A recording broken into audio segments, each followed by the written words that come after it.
Belarus is the best-kept travel secret in Europe. You should be planning your trip right now. That's not clickbait. Pack a bag and press play on an adventure you didn't know you needed. We'll be going through the country's wild forests, fairy tale castles, and neon night scenes to show you 10 spots that make Belarus unforgettable. This video is going to be rapid fire, with surprising highlights. I'll tell you who each place is perfect for. Some must-see tips so you can plan like a pro. I'll hit up urban cafes in Minsk, medieval towers in Mir, living bison in ancient forests, soulful memorials that make you pause. Stick around if you love food, history, nature, art, epic views. I've got something for every kind of traveler. Expect fast cuts and upbeat music, moments that'll make you laugh, moments that'll make you gasp, moments that'll make you immediately start searching for flights. Let's go. Minsk hits you with contrast the second you step out of the metro. Sleek Soviet modern plazas, sunlit cafes where students sip specialty brews. I love its energy. Wide boulevards for biking, tiny craft beer tap rooms for tasting, and street art peeking around every corner. For urban explorers and foodies, Minsk is a perfect starter city, easy to navigate and packed with surprises around each block. Independence Square is a must-stop, monumental, photogenic, and perfect for those drone shots that scream, "I'm in a capital." Trinity suburb gives you old-world cobblestones and pastel houses that feel straight out of a movie, and the local bridge cafes are ideal for people watching. If you're into metro art, hop on a few lines. The stations are mini museums. Nightlife here is surprisingly lively. Rooftop bars and live music venues where locals and visitors mix easily. I recommend trying a local craft beer crawl. Mir Castle looks like it was lifted from a storybook and dropped into Belarusian fields. Red brick towers, a moat that glints in the sun, and ramparts made for epic photos. Instagrammers and history lovers will want to linger here, moving slowly through echoing halls and imagining knights on patrol. I got chills walking the towers. It's that kind of place. Inside, the Castle Museum fills rooms with armor, tapestries, and a sense of living history.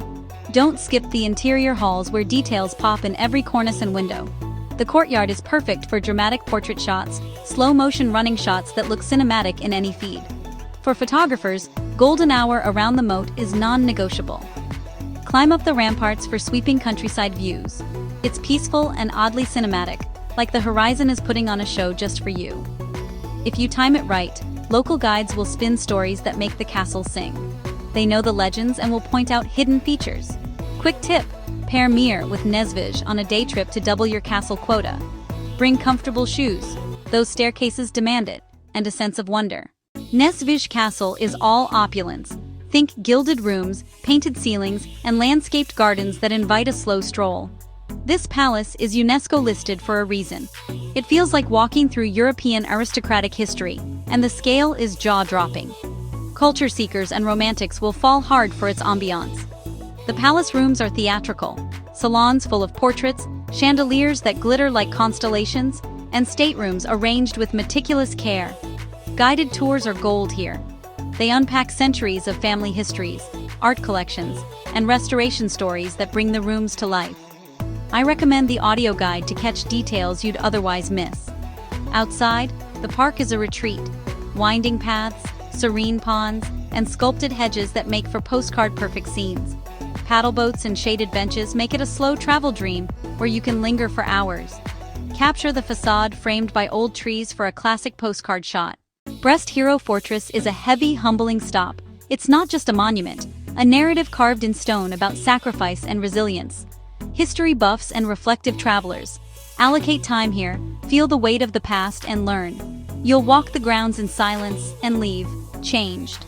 Start at the Eternal Flame, then the main memorial complex. The scale is intentionally monumental. The museum exhibits are thorough artifacts, personal stories, wartime context. Approach with respect.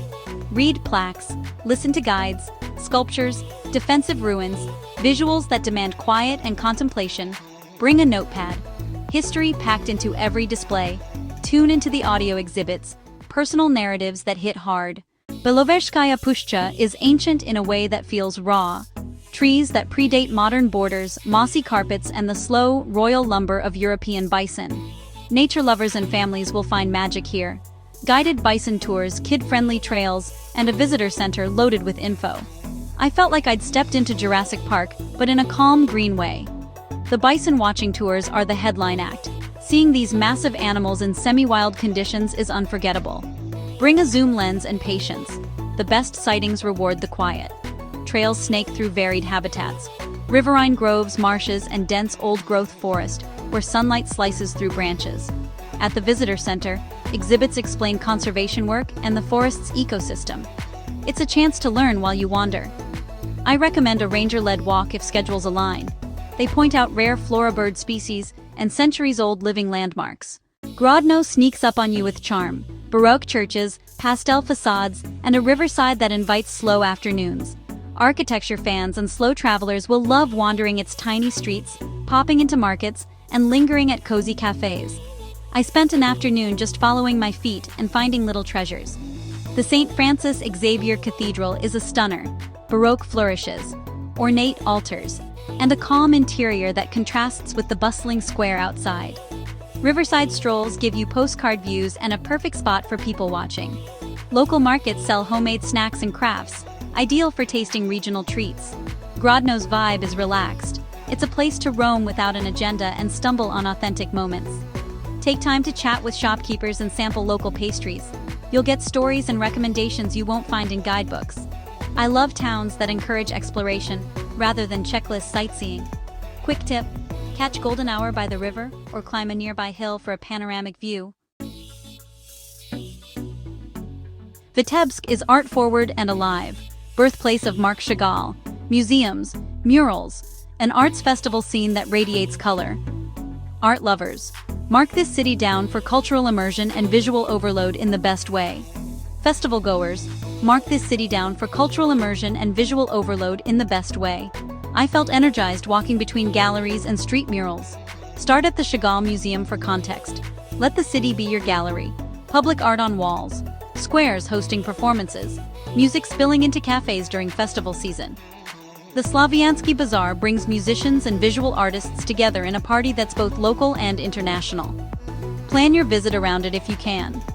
For photographers, historic buildings, and modern art, compelling contrasts. Polotsk is deeply historic, one of Belarus's oldest cities, rich in religious landmarks and medieval layers.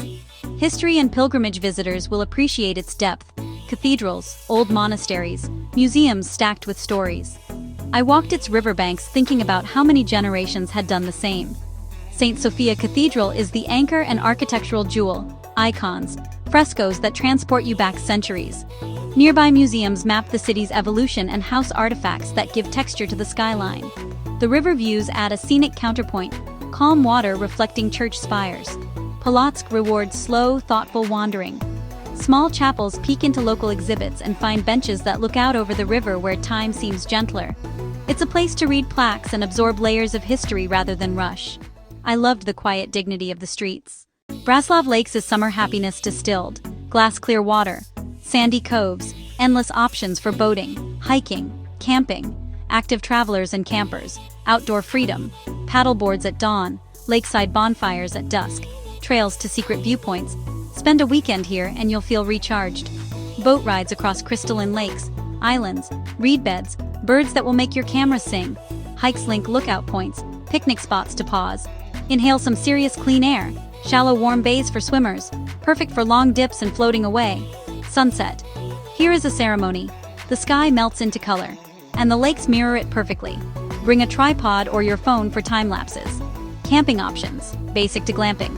Choose roughing it, or comfortable nights under the stars. Local guest houses, welcoming, family-run. Dudutki is a living museum where you can touch history, traditional crafts, bread baking, hands-on demonstrations, make culture feel playful and immediate. Families and culture lovers will adore it. Kids can try blacksmithing basics, adults can sample homemade spirits, and everyone leaves with a handmade souvenir. Roll up your sleeves and you'll love every minute. Workshops showcase pottery weaving and wood carving.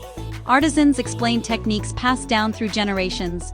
Bread baking sessions are a highlight, kneading oven stories and tasting fresh loaves that still steal the show.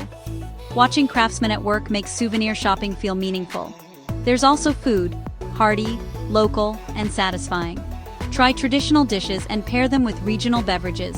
The flavors are simple, warming, and unforgettable. The village vibe is cheerful. From castles to primeval forests, Belarus has everything and it's waiting. We sprinted through capitals and slowed in sacred groves, tasted local foods, and learned heavy histories. If anything on that list made you pause, bookmark it, because Belarus rewards the curious and bold. If you love this fast tour, smash that like button, and subscribe for more deep dive travel guides. Tell me in the comments which spot you'd visit first. Are you a castle chaser, bison watcher, or festival hopper? I read every comment and I want to know your dream Belarus itinerary. Go plan that trip, tag a friend and get ready to say, "I can't believe I almost missed Belarus." Let the adventure begin and subscribe so you'll know before you go.